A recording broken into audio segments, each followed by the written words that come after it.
Қайырлы күн баршаңызға. Бүгін сіздермен бірге фунчоза салатын дайындайтын боламыз. Менімен бірге болыңыздар. Менің YouTube арнама тіркеліп, қоңыраушаны басып кетіңіздер.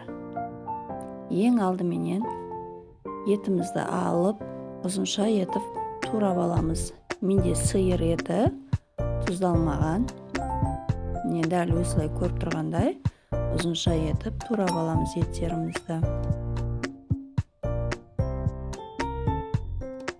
Бір жасағаннан мінсіз болып шығады. Сіздерге де жасауға кеңес беремін. Өте тойымды салат. Ыстық салат ретінде де жесеңіздер болады. Майсыз ет алғандарыңыз дұрыс. Менде кішкене майлы жерлері бар екен. Алып тастап жатырмын. Кесіп. Майсыз ет болғаны салатқа жақсы шығатын болады.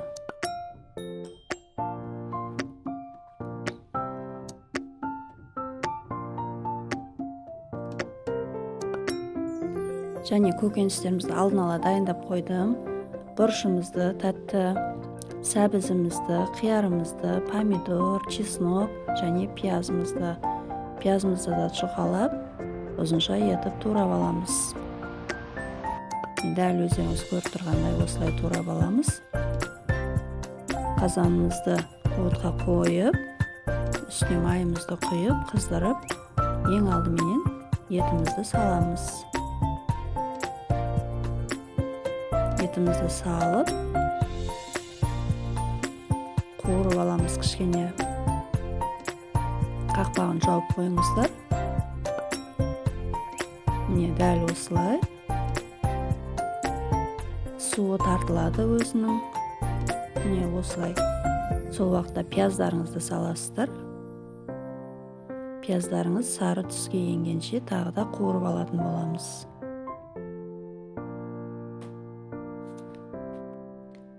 Қақпағын жауып қоямыз. Арқарай сарымсақтарымызды майдалап турап аламыз. Дәл осылай. Өздеріңіз көріп тұрғандай. Одан кейін корей түйіркісінен сәбізімізді өткізіп аламыз жақсылап. Бір сәбіз қостым. Суы тартылып, пиязымыз сары түске енді. Кішкене тұз салып қойдым. Тұздалмаған ет болғандықтан көп қосудың қажеті жоқ. Өйткені қазір қосатын приправамыздың құрамында тұз бұрышы барлығы бар. Үстіне бір ас қасықтай соевый соус құйдым. Және кішкене қозғап, азғантай су құйып, тағы да 5 минутқа қойып қоямыз. Бетін жауып, етіміз кішкене пісуі керек. Бұрыштарымызды тураймыз. Қызыл, сары, басқа да түстегі бұрыштар тура берсеңіздер болады. Тәтті бұрыштарды ұзынша ет турап аламыз. Қиярымызды турап аламыз дәл осылай етіп.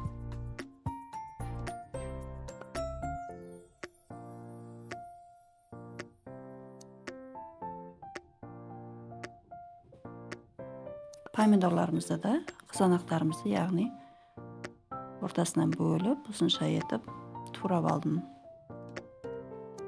Алдын ала қайнатып аламыз суымызды.